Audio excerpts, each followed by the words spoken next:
Isso, Pois muito bem, é. assim, fez o ponto que eu queria levantar. Vocês acham que isso. Primeiro, parece aquele velho erro, né? Você atacou um mensageiro e foi pior para você, porque quanto mais ele tenta censurar, mais o assunto circula. Agora, você não Sim. acha que isso pode causar algum tipo de embaraço maior para o Arthur Lira nesse momento, Nassif Couto? Isso aí é qualquer, por muito menos, qualquer país civilizado já tinha mandado ele para o lixo da história, né? Mas ele representa interesses muito poderosos, né? Ele tem padrinhos aí, o André Esteves do BTG, setores, lobbies empresariais, né? Ele é o anteparo ao Lula. Então, é impressionante. É o país do Macunaíma, sabe? Essa questão do pudor público, nem isso você resta mais depois do bolsonarismo. Então, é esse horror aí. Né? Mas agora vamos ver com essa substituição dele aí na Câmara se abre espaço para um pouco mais de. Ele é demais. A quantidade de denúncias que a imprensa despejou nas últimas semanas contra ele, aí, além desse negócio de espancar mulher e tudo, é inacreditável. Ele é um Bolsonaro com coragem, porque depois que o Valdemar da Costa Neto aí traçou o perfil psicológico do Bolsonaro, aliás, eu chamo atenção, pessoal, vale a pena ele descrevendo o Bolsonaro, foi a melhor descrição até agora sobre o homem comum. O que é? O homem é um sociopata, né? Mas ele, quando pergunto para ele a diferença do Lula e Bolsonaro, ele dá uma risadinha. Não tem comparação. O Lula, Bolsonaro passou 20 anos no Congresso, nem saía com a gente para tomar um drink. O complexo de inferioridade danado, né? Ele tentou dourar a pílula do Bolsonaro não ter opinião, né? Porque diz que ele tem muito bom coração. Então, alguém conversa com ele, ele se convence, leva uma outra pessoa, conversa com ele.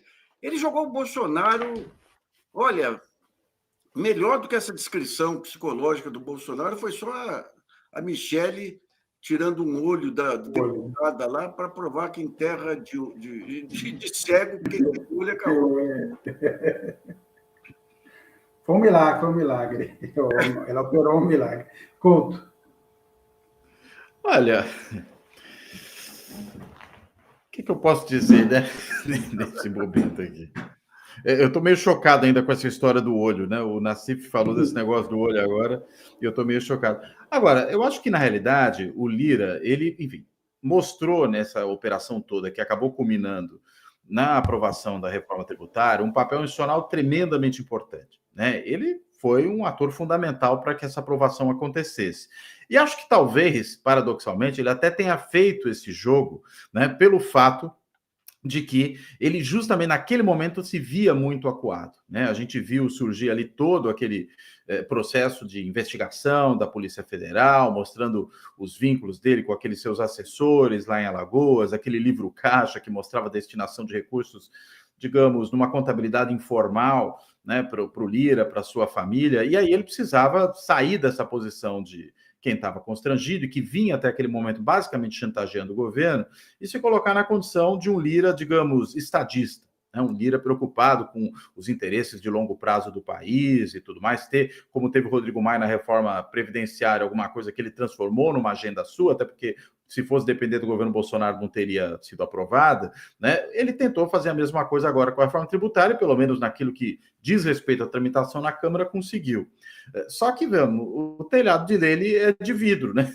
Então, se aquele problema ainda não se resolveu, mas foi de alguma forma ofuscado, logo depois retorna. E eu digo retorna por quê? Porque na época que ele foi candidato a primeira vez à Câmara, esse assunto já tinha sido bastante ventilado, né? Das agressões dele à mulher, das ameaças que fez, né? Do recuo depois que houve do depoimento dela, segundo ela própria, por ameaças que foram feitas pelo Lira a ela e a seus familiares, né? Até a babá, que era uma testemunha importante, também acabou recuando, né? De depoimentos que deu, dando conta, né? Da violência que o Lira tinha cometido contra a esposa, ou a ex-esposa, né? Naquele momento, porque, inclusive, ele a agride quando ela nem era mais casada com ele, né? Por uma crise de ciúmes. É uma situação surreal essa aí. E agora o problema volta e ele, né, comete o erro da Barbra Streisand, né, como a gente sempre lembra. Quer proibir, aí começa a surgir por todo canto, porque em vez de ser uma matéria do ICL ou ser uma matéria do Congresso em Foco, acabou virando um tema de toda a imprensa. Né? E agora ele vai o quê? Vai entrar com ação contra todo mundo? vai impedir que todo mundo fale disso? Né? No próprio UOL, né, onde o Congresso em Foco está abrigado, é engraçado, porque o Congresso em Foco não pode falar disso, mas ele fala do processo, o que, na realidade, leva todo mundo a pesquisar sobre o assunto. E em outras matérias que estão ali no site do UOL, você vê pululando essa história. Então, acho que o Arthur Lira, na realidade, ele tende a caminhar daqui até o final desse seu segundo mandato, né, na presidência da Câmara, agora na primeira metade da legislatura, como alguém, vamos dizer, menos poderoso do que já foi, e talvez isso seja excelente para o governo, né, porque é um Arthur Lira que precisa ser mais transigente, né, que precisa negociar mais. Isso combinado a essa estratégia que o governo tem tido de incorporar, finalmente, certas lideranças do Centrão ao governo, e aí eu digo liderança porque gente que representa, de fato, esses partidos, né, e o caso do União Brasil é um deles, né, acho que isso tende a produzir um efeito muito positivo do ponto de vista da governabilidade. Né? Um chantagista na presidência da Câmara que tem capacidade de operar o legislativo, mas que precisa ser mais cooperativo nesse momento porque está na berlinda, e, ao mesmo tempo, o governo que vem conseguindo acertar as pontas aí com relação à forma como estabelece a sua coalizão de sustentação no Congresso. Então, acho que é isso que nos espera, e não dá para pensar isso, né, insistindo no ponto, sem pensar nesse enfraquecimento, pelo menos circunstancial, do Arthur Lira. Mas é um circunstancial que, enfim, já apareceu o problema de Alagoas, lá do dinheiro, voltou a aparecer o problema da mulher, a coisa da censura aos meios de comunicação. Será que não vai aparecer mais nada? Superado isso, será que não surge um terceiro elemento para fragilizar ainda mais o Lira nessa relação? E acho que para o governo é excelente isso, sobretudo o governo estando fora dessa briga, né? Ele está ali assistindo, não é problema dele, outros que estão fazendo. Agora, de qualquer forma, recomendo ao Lira que não abuse no Cruzeiro do Wesley Safadão, né? Bom. É preciso tomar cuidado. É impressionante o amadorismo desses neopoderosos. Se tem uma coisa que é... Como 224, já pegou gente muito mais preparada e esperta, já pegou o Sérgio Mota, já pegou o Zé Dirceu. É o seguinte, você não pode ficar mostrando poder excessivo. Você vira alvo. Independentemente de linha política, você vira alvo. Agora, quando você pega um Deltan, um Sérgio Moro, um Arthur Lira, pega o Renan, que é da mesma região, é muito mais sábio que o Arthur Lira, né?